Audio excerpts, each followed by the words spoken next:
Another exciting campsite. I'm very excited about this one. Although it is pretty cold and windy up here right now. Okay, in the box it goes. It wouldn't seal, so that's that. We're there. Oh, we're on the top of a mountain. It is cold up here. And we're gonna lose sun pretty quickly. Although we do want to try to see one thing before the sun goes down. I think we might be able to have a perfect view of the mountains. I guess we're about to find out. Oh, it's cold. We gotta find some hand warmers fast.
Good morning, everyone.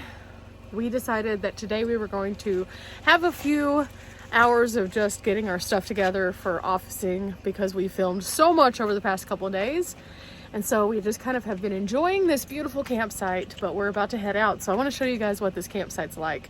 It's pretty nice here and it was a wonderful stay. It was a little bit windy last night and the van was rocking just a bit, but I've been in worse. Waking up to something like this makes it totally worth it. So, putting on my shoes right now and then off to show you guys around a little bit.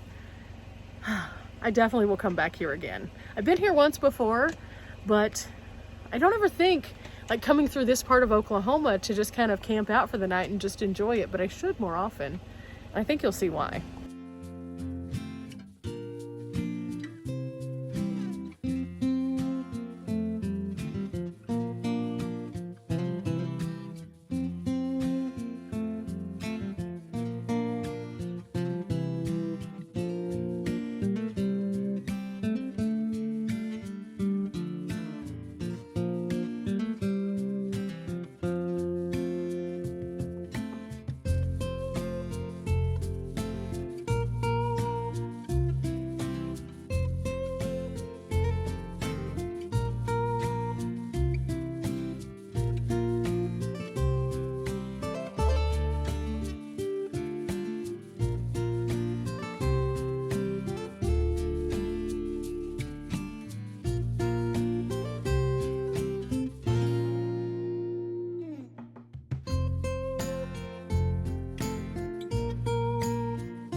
So I just took my trash out and I kind of did a loop through the campground and it's beautiful here. I've really enjoyed this campground, not only this stay, but the last one that I had also. And one of the things that makes this one really nice is it was only $8 for us to stay here. So with Riley and I, that means it's a $4 a night campsite because each of us pay $4. So that was really affordable. And normally, if you think of something that's a $4 campsite, you wouldn't expect it to have toilets, but this one does. It has 2 vault toilets. They're not the best vault toilets I've ever seen, but they're not the worst by any means. But they also have a few other things here that are pretty interesting, so I thought we could look at those. And you know, if you're interested in this area, one of the things that I've done previous is taken the entire scenic byway, the Talamina Scenic Byway. And that one goes all the way from Oklahoma into Arkansas, and it's beautiful. I definitely recommend it. But there's some other cool things to do also along this roadway, including a ton of hiking, some historic stops, and we learn a little bit more about those right here at the campsite. So they have this kiosk right here, and then they have another one over on the opposite side, and this tells us a little bit about all of the different areas. So the Cedar Lake Recreation area, and you can see here they have some other campsites that actually have connections and things like that. They also have an equestrian camp, 2 swimming areas, 3-mile hiking trail. They also have a few other things, including some picnic shelters and then a boat launch. So that's one area that you could visit while you're here. They also have some visitor information stations at the Talamina Scenic Drive, one on each end, so you could get it from Arkansas or Oklahoma. And then there's this, which I think is absolutely awesome. This is the Winding Stair National Recreation Area. It's a full map, and sometimes in these they get a little bit glossy looking, so it's harder to see, but if you get close you can actually see what's going on in here. And we're right here kind of in the middle at the Winding Stair Campground, but you can see here all of these little areas are trails, and then they also have some additional things that you can visit, like the Black Mountain Wilderness area, and then also the Kerr, it looks like, botanic area. So those are all really neat things that you can check out from this area. It looks like over here they have a nature center. They have the recreation areas, which include the lake that we just looked at. They have the Horse Thief Springs, which is a historic site that I've been to. It is very cool. There's an old stone building there. They also have all of the different trail systems and then the picnic facilities marked on this map. So if you aren't able to go to a ranger station to pick this up, there is one here at the campground. They also have a few little tidbits that you should always be looking into. These are all of the things that tell you what areas are now currently closed or what you cannot do in those areas as a result of different things. So always check the little stations like this, because they tell you about the critters in the area, the recreation, and the closures also. The more you know about an area when you're adventuring there, the more likely you are to be able to have fun and have a lot less issues. For example, I've gone to some places where they've closed off recreational areas because they were doing prescribed burning. And if I wouldn't have stopped and seen one of these signs, I wouldn't have known until I already got way too far along, and that would have been really not fun. So I decided instead to just take the 3 or 4 minutes that it takes to just read through these, and it'll tell me about bear safety, or if they have animals in the area, how that they would like for you to put your food away, things like that. Just simple things that we might not think about all the time, but could make all the difference in the world. So right here is where we picked up our envelope last night so we could put our money in it. They also do have a QR code, which I'll show you in a moment, but our cell service here was not great.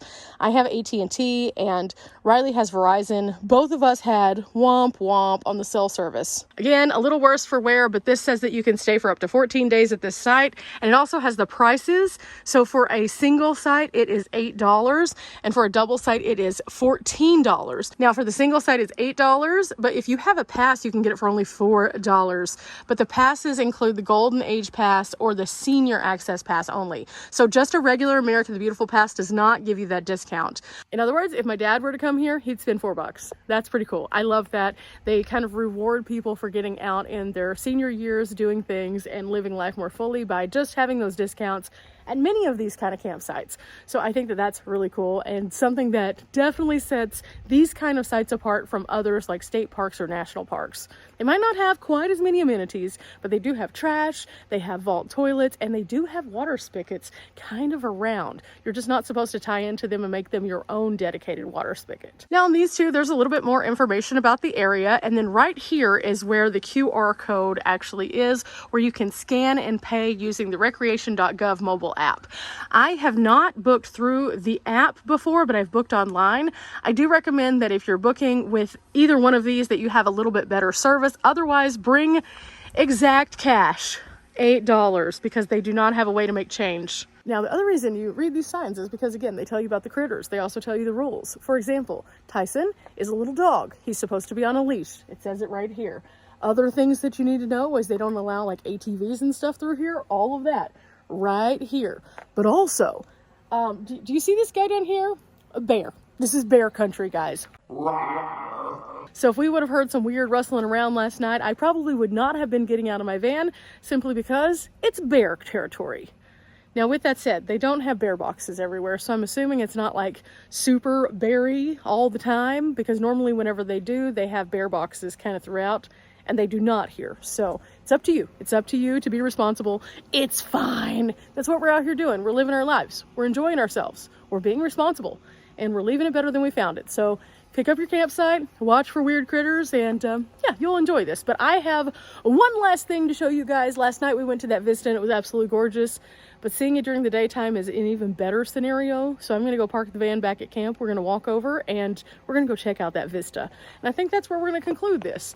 I've enjoyed sharing this campsite with you. I know sometimes whenever you all are watching, you wanna see all the meat and potatoes of what goes on behind the scenes, but sometimes it's just about the cool places that we find along the way. And I love sharing those with you guys.